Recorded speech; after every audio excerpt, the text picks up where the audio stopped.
جمعیت علماء اسلام نجم مدارس یونٹ کے زیر اہتمام آج کی پریس کانفرنس کے شرکاء، سب سے پہلے میں آپ ساتھیوں کا شکریہ ادا کرنا چاہتا ہوں کہ آپ ساتھیوں نے اپنی تمام تر مصروفیات کو آگے پیچھے کر کے ہمارے اس اہم پریس کانفرنس میں آپ لوگوں نے شرکت کی۔ 4 جون کو 2021 بروز جمعہ جمعیت علماء اسلام نجم مدارس یونٹ کی مجلس عاملہ اور مجلس شورا کا اہم اجلاس بمقام جامعہ رحمیہ شمس العلوم منعقد ہوا، جس میں اہم فیصلے ہوئے، جس میں ایک فیصلہ یہ ہوا کہ 24 جون کو بروز جمعرات 3 بجے انشاءاللہ العزیز جامعہ دارالعلوم اسلامیہ مسلم ٹاؤن میں ایک عظیم شان یونٹ کے زیر اہتمام پیغام جمعیت کانفرنس ہوں گے، اور اس کے بعد 6 بجے انشاءاللہ العزیز اسی دن 24 جون کو 6 بجے بعد نماز عصر اسرائیل مرد آباد ریلی نکالی جائیں گے۔ آج خوشی کی بات یہ ہے کہ میں آپ کو بتاؤں کہ اس اہم پریس کانفرنس میں ہمارے ساتھ استاذ العلماء شیخ الحدیث حضرت مولانا شیخ احمد جان صاحب، جو اس وقت جمعیت علماء اسلام ضلع کوئٹہ کے سرپرست اعلیٰ بھی ہے۔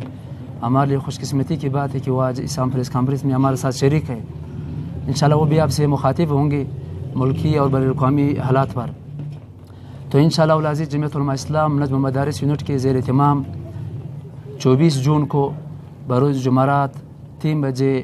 تا 6 بجے انشاءاللہ جامعہ دارالعلوم اسلامیہ مسلم ٹاؤن میں ایک عظیم شان فقید المثال پیغام جمعیت کانفرنس ہوگی، جو ہم اس کانفرنس کو اعلان کر رہے ہیں ہم نے ضلعی جماعت کی مشاورت سے، ضلعی امیر کی مشاورت سے اسے مشاورت کر کے اور اس کانفرنس کو ہم اعلان کر رہے ہیں۔ امید کرتے اور تمام مسلمانوں سے اپیل کرتے کہ اس اہم اس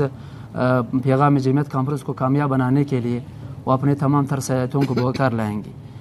تو انشاءاللہ العزیز اسی دن 24 جون کو 6 بجے ختم نبوت چوک سے فاروقیہ مسجد تک انشاءاللہ العزیز ایک عظیم شان فقید المثال اسرائیل مرد آباد ریلی بھی نکالی جائیں گی۔ تو اس پریس کانفرنس کے ذریعے سے ہم تمام ساتھیوں سے اپیل کرتے ہیں جمعیت علماء اسلام جمعیت علماء اسلام نجم مدارس یونٹ کی جتنے کارکن ہیں، خواہ وہ جمعیت علماء اسلام کی کارکن ہے یا جمعیت علماء اسلام کی کارکن ہے، تو ان سے ہم یہ مطالبہ کرتے ہیں کہ وہ آج سے لے کر 24 جون تک دن رات محنت کر کے اس کانفرنس کی کامیابی کے لیے اپنی تمام تر صلاحیتوں کو بکار لائے۔ جمعیت علماء اسلام اس علاقے کا ترجمان جماعت ہے۔ ہمیشہ جمعیت علماء اسلام نے اس علاقے کے مسائل کو اجاگر کیا ہے، صرف ایک علاقے کے نہیں بلکہ تحصیل سے لے کر ضلع تک، ضلع سے لے کر صوبے تک، بلکہ ملکی جتنے مسائل ہیں وہ جمعیت علماء اسلام پارلیمنٹ کے اندر اور باہر اس مسائل کو حل کرنے کے لیے کوشاں ہے۔ تو اس پر اس کانفرنس کے ذریعے سے ہم تمام ساتھیوں سے اپیل کرتے ہیں کہ وہ آج سے اس کانفرنس کی کامیابی کے لیے بھرپور انداز میں تیاریوں کا آغاز کریں۔ اس یونٹ کے زیر اہتمام جو عظیم کانفرنس ہونے والا ہے پیغام جمعیت کے نام سے، یہ دعوت کا ایک حصہ ہے،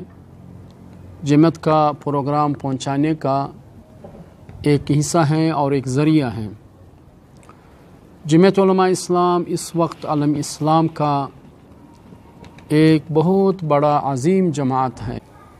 اس وقت یہود و نصارہ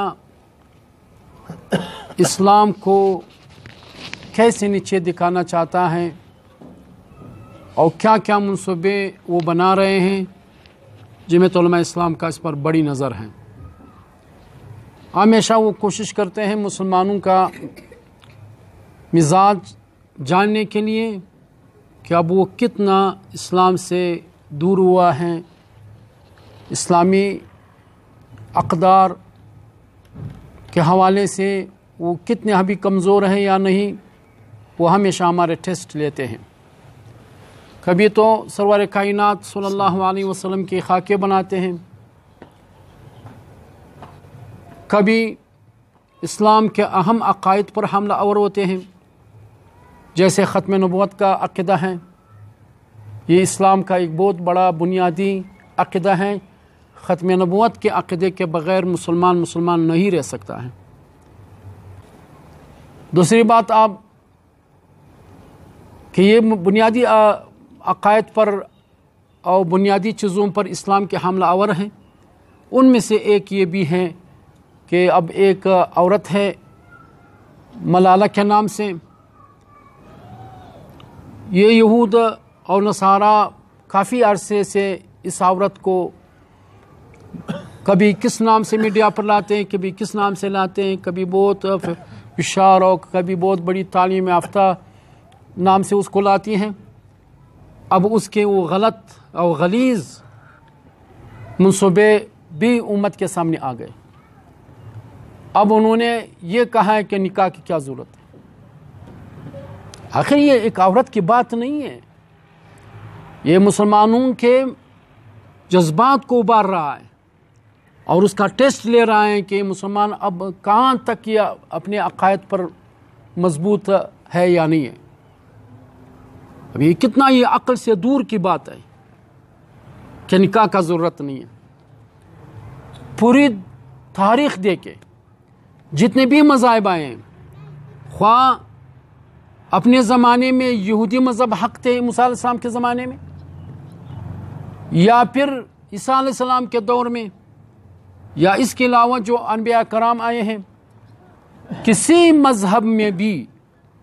یہ عقیدہ نہیں ہے کہ نکاح نہیں ہے۔ اور چند انبیاء کے بغیر جتنے بھی انبیاء آئے ہیں انہوں نے نکاح کیا ہے۔ اور اس کے علاوہ جو باطل مذاہب ہیں، یعنی اگرچہ بعض مذاہب تو اپنے زمانے میں حق رہے ہیں، ابھی منسوخ ہے، جیسے اہل کتاب ہیں، بعض باطل مذاہب بھی ہیں جیسے ابھی ہندو مذہب ہے، سکھ کا مذہب ہے۔ ان جیسے مذاہب میں بھی اگر آپ دیکھیں کسی کا یہ عقیدہ نہیں ہے کہ نکاح نہیں ہے، بلکہ اگر وہ مرد و عورت کو جوڑنا چاہتے ہیں تو نکاح کے ذریعے سے جوڑنا چاہتے ہیں۔ یہ تو پوری انسانیت کے خلاف ایک بات ہے۔ یہ ہمارے جذبات کو ٹھیس پہنچا رہے ہیں، تاکہ ہمیشہ اس طرح مسائل کو اٹھائیں تاکہ آہستہ آہستہ مسلمانوں کا جذبہ اس بارے میں ٹھنڈا ہو جائے۔ تو جمعیت علماء اسلام کی اس طرح باتوں پر بڑا نظر ہوتا ہے۔ جمعیت علماء اسلام پاکستان میں اگر اس کا کردار آپ دیکھ لیں، شروع سے جب بھی اسلام کے خلاف کوئی اس طرح مسئلہ اٹھایا گیا ہے اسمبلیوں میں، سب سے زیادہ جمعیت علماء اسلام نے وہاں دفاع کیا ہے۔